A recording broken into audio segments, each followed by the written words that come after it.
A big hello and a warm welcome to all of you amazing and beautiful people out there. Welcome to my channel and welcome to this video where I'm going to be talking about the qualities of a good exorcist, of someone who is handling, healing demonic entities on a regular basis. You can become my Patreon and contribute to all of the lovely and amazing content that I create. If you want to get into personal one-on-one sessions with me, be it therapies or readings or energy healings, you can do that. The details are given in the description box. And you can get my book In the Name of Love, A Journey of Finding Your Ultimate Soulmate. Obviously, this book is very supernatural. It has been written because of supernatural interventions that took place. Divine plus supernatural, both, and some of the very earthly things also, where a lot of desires were there. Obviously, they also act like the foundation or the base of these stories. So let's dive deep into this subject. What is the most important quality that a good exorcist should have? Most important quality is faith. Because the demons or demonic vessels, they are very manipulative. They actually manipulate energy, they manipulate your mind. And strong faith, believe in the spiritual realm, in the higher realm.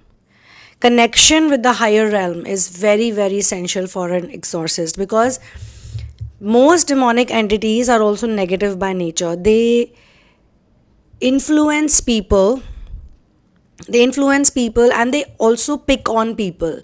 Like if they see a corrupt person, if somebody, a demonic entity, sees a person who's very corrupt, very greedy, they'll definitely choose that person as a vessel, because that person is going to pet that particular demon. And when these vessels come face to face in front of the exorcist, these vessels usually try to manipulate. I mean, human design also helped me a lot, because for a long time, I'm going to give you this great example, this interesting example. Whenever I meet people in general, they always tell me everything about themselves. And since I use conversational hypnosis to heal people, sometimes I just randomly chat with people. Sometimes I just tell them about myself in general. I want to hear what they have to say. People talk and talk and talk, and after a time, a state is induced. And in that state, the entity comes in front and the entity starts talking. The entity also has to be in a very relaxed state where they actually feel that maybe the other person is also like me, or the other person is not gonna judge me, not gonna read me. I mean, they don't know. Sometimes, in some cases, they don't even know. Sometimes the vessel is not aware that they're saying all these things about themselves. Like I was with one lady who's basically kind of corrupt when it comes to making money. She herself told me on my face that I am a manipulator. I manipulate people day in and day out. I mean, a normal person would never say that. Not only she said it with a lot of pride, but she also said it as if it was something that should be rewarded. And then she kept on talking about how she manipulates, what she does, what she says. And she was quite angry and upset about someone who actually wouldn't get manipulated by her. So she was giving me examples of, this person didn't get manipulated by me, or that person didn't get manipulated by me. Now, let me tell you, when I say the words manipulate, it's not for random conversation. Like I was giving an example of somebody I had met 2 or 3 years back somewhere in some place, and the girl was actually pretending to be a very spiritual lady. And one of my students actually messaged me the same day that I hope it's not me you're talking about. That was really sweet of her. That was actually very innocent of her. And that shows that she has a lot of trust and faith in her teacher, in her therapist. And she also surrendered. She was not playing any games, with herself or with me. She was very straightforward and she said, I hope that person is not me. Or is it me? Like I have flaws in me. what if it's me? So I told her, no, definitely it's not about you. It's not about any of you actually. It is somebody I met in some place, in some event. It was a very physical meeting. And lot of people do that. Lot of people manipulate via image. So good exorcist also recognizes vessels and people who are possessed or who are infected by demons or by demonic entities, even in random day-to-day life. Some of those vessels don't know, and some of the people blame it on the devil. They blame it on the negative entity, like I didn't do it, it made me do it. No, we all can be conscious and aware, and we have to be conscious and aware. We need to protect our energy. We need to work on ourselves. We need to create an environment for ourselves which is healthy and which is very pure and divine, so that we cannot get manipulated by these type of entities. In my opinion, one has to have some kind of practical experience in life in facing these entities. Seeing some attacks, I have had spontaneous sessions where I had no other option but to perform exorcism. And that was the time when I actually realized that sometimes this is the only way to deal with things. Now, there has to be some compassion. Of course, I'm not saying have compassion towards people who have committed really big crimes. And they could also be possessed, but they could also be petting those demons. However, there are also people who are suffering at their hand. Some of the people who are possessed are actually suffering. So we need to show compassion towards them. I wanted to share about one quality, one good quality, but actually there are many qualities that a good exorcist needs to possess. Number one is faith. Very, very important. Believe in God, believe in source. Connection with source. A very strong connection with spirit. And that comes with practice, that comes with time, that comes with experience, that comes with age also sometimes in some cases, or it comes with experience. Like you could be a very young person age-wise, but you've handled like many cases. One cannot get scared, one cannot get affected by the manipulations of the possessed people. And I'm talking about the manipulative ones, the negative ones. There are some good people who also do these manipulative things, but they do it because they don't know, or they are under the influence of some type of entity or energy.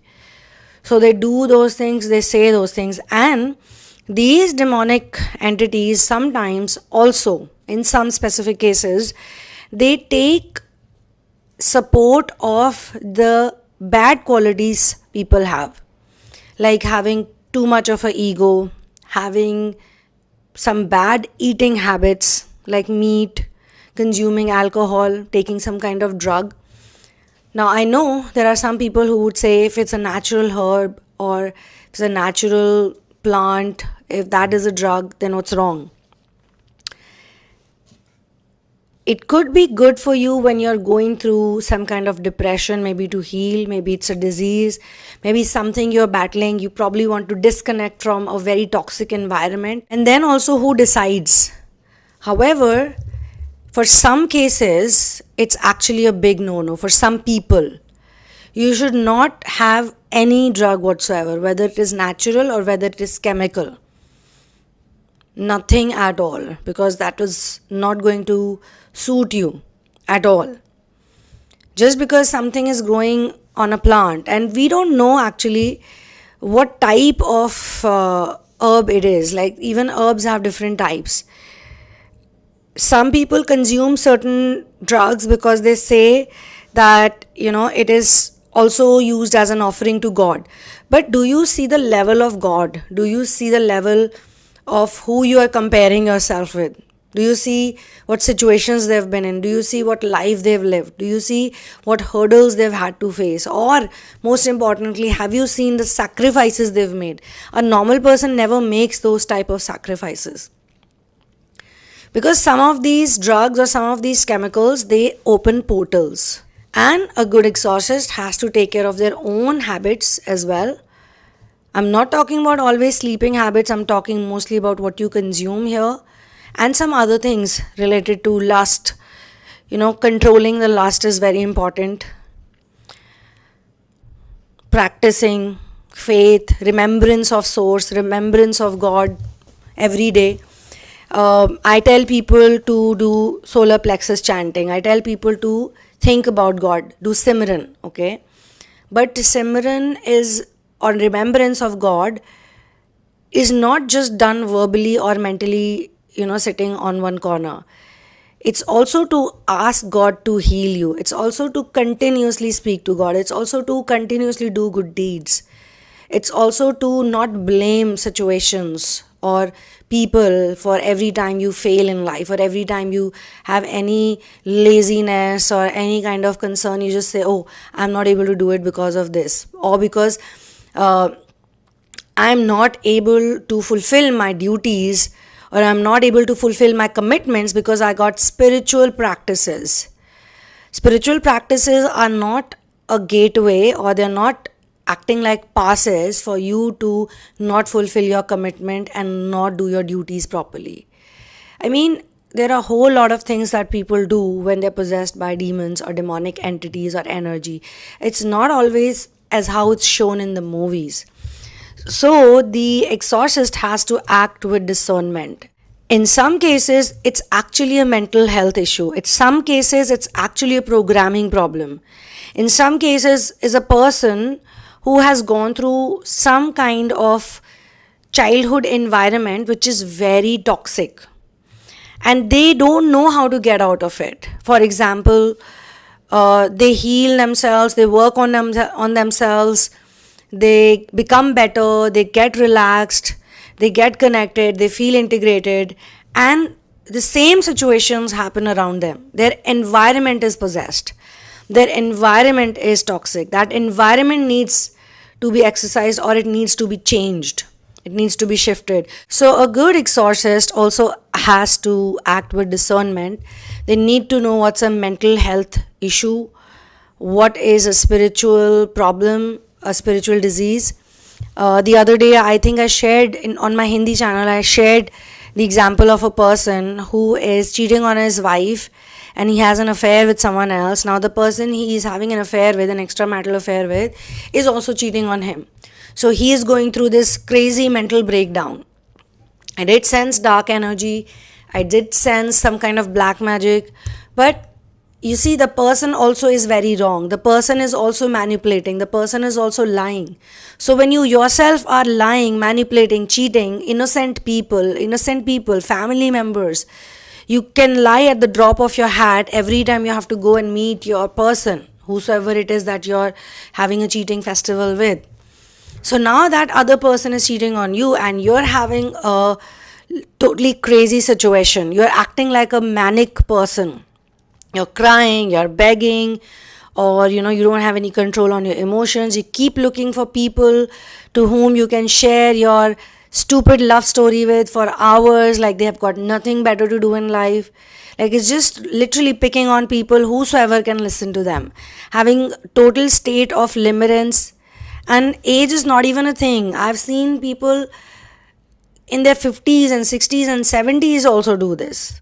So the exorcist also has to be very strong, patient, and also very straightforward. In some cases, it's just the people who are projecting bad habits.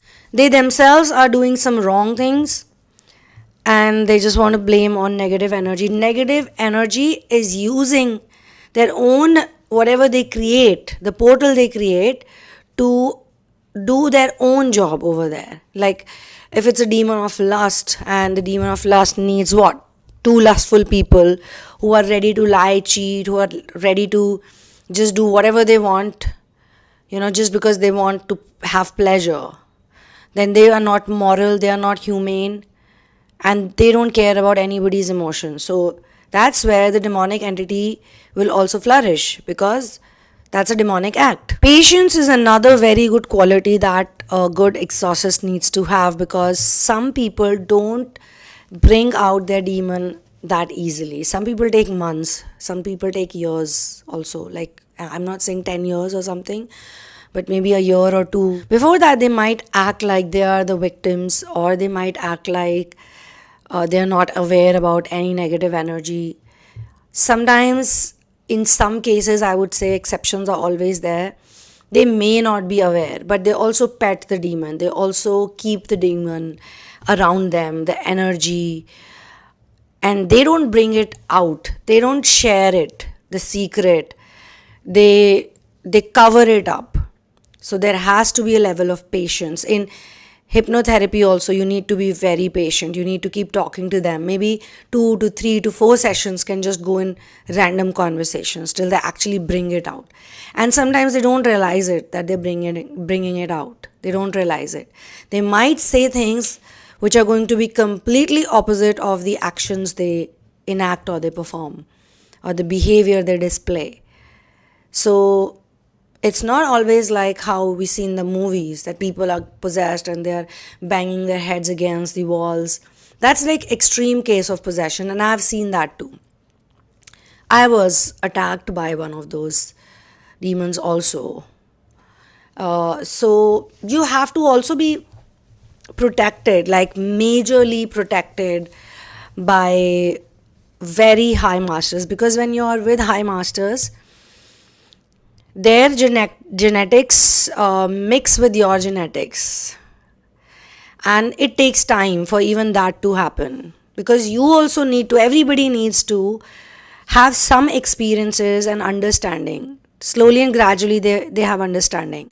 Some of the exorcists who have done well in life, or who are doing well in life, it's also because they had to meet a lot of people first. They had to understand some people look very normal, and some look really nice. I mean, no one's gonna say this person is working with demonic energy, but the exorcist can figure it out. The exorcist would know that, yeah, this person is working with this type of demon or that type of demon. Some of the people can be very successful in life, so they need some different type of therapies. They will go to some people who are going to give them the pills, and they know very well which pill keeps them okay, which pill keeps them fine. So these type of people would never go to an actual exorcist, because they themselves experiment with these energies. But the exorcist should know, should recognize all of them. And when they recognize, it's actually to help them understand it much better. Because every person, every case that the exorcist comes across should help them ascend even more in their own journey. A good exorcist also need to be emotionally stable and be able to control the moon energies, because sometimes you have to be really straightforward. You can't always be soft and sweet with those vessels. Those who are possessed by the vessel, totally not aware about it, and those who are very much aware about it. So in both cases, you have to have emotional stability, because the demons want to trigger you. The demonic entity wants to irritate you, annoy you. They want your energy, and they will try to do whatever it takes. Sometimes they'll be sweet and nice, and sometimes they'll be angry and upset, and sometimes they will be loving, and sometimes they will be like punishing you. Sometimes they'll play the silent treatment game. Different types of games they play, and they feel that they can probably fool the exorcist, but they cannot. So one has to maintain composure, and one has to know what side to bring forth in whatever situation. Because see, if it is a true person who wants to heal, who wants to fix, then each time they will calm down, each time they will be in a normal state, they'll definitely realize that whatever I was doing that day, the other day, that was not me. That was not how I would like to behave. That is not the kind of person I am. So, and they can only do that when the exorcist doesn't allow them to play with their emotions. Like, if the exorcist is emotionally stable and they understand the games, They're not gonna be played by those games. They're not gonna get dissuaded or persuaded or, motivated or demotivated or whatever to act in the ways that those demonic agents want them to act like. There are various tools that demonic agents use. So as much as a good exorcist needs to have compassion for people they're working with, they also need to maintain the emotional stability. And I'm not talking about how you interact with other people. I'm talking about how you are within yourself. Sometimes the mind also plays a lot of tricks. So in this type of work, in this type of exchange you do, your own mind can show you things or just make you think that this is right or this is wrong.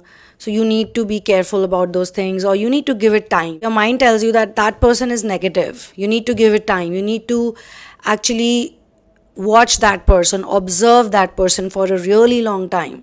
Eventually to come to that conclusion, whatever they are doing, how they are stopping, how they are creating blockages.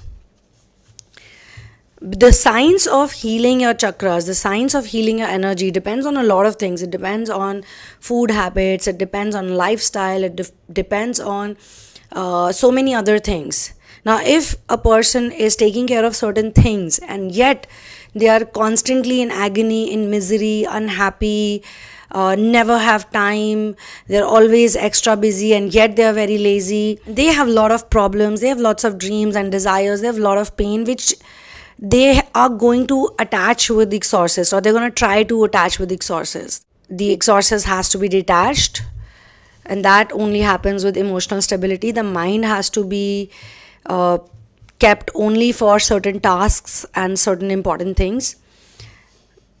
Courage is very, very important. Straightforwardness is very important. One has to confront the dark and evil without being intimidated by it, and also remember that there is someone in the background who needs healing. There's someone in the background who could be motivated by certain acts because they're probably in pain, because they lose their faith, or because they don't know what is right and what is wrong. And I think the most important thing is that this is a journey of continuous learning. You have to be open to learning, and how you do a thing is how you do everything. So sometimes God is giving you multiple situations.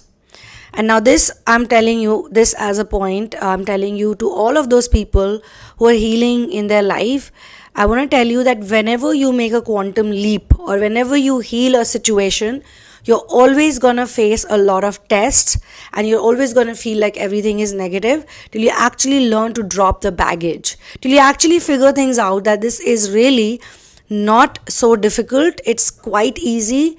I mean, it's easy to say, but it's difficult to do. When you figure out how to do it, what's the right way to do it, then I think you can drop the baggage. You can learn to let go, and you can learn to let God do everything. Everything that's happening in anybody's life is actually okay, because it's going to lead to something eventually which is going to be positive. An exorcist also should know when to not pursue a case, because some of the cases probably belong to some other people. Like maybe it's related to cleansing of the house, maybe it's related to kitchen cleaning, because some people have really dirty kitchens, or they don't care about the kitchens, or it could be about just removing clutter. Removing clutter, heals a lot of places, a lot of people's environment. It could be maybe some health condition.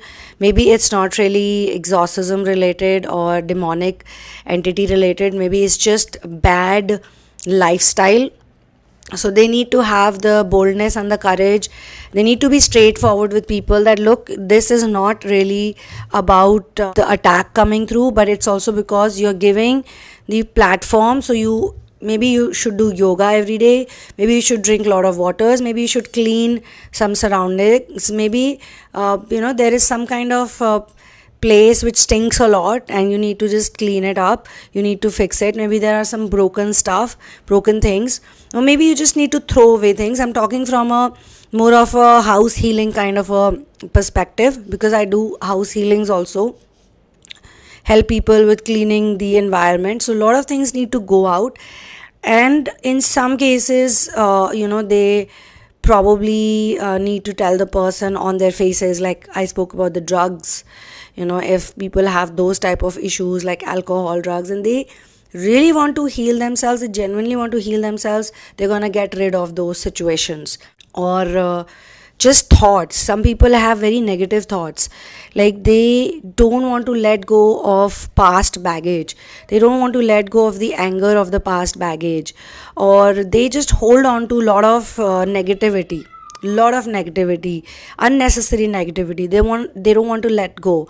So some of the things are basically NLP related, some of the things are counseling related, some of the things are of course there are demonic possessions or entities, but there are lots of things that can be healed in different ways. If the people can know which way to manage the energy, and a good exorcist can also determine what is for whom, who needs what. So I will see you in the next video. One love, peace out, and victory to Ram.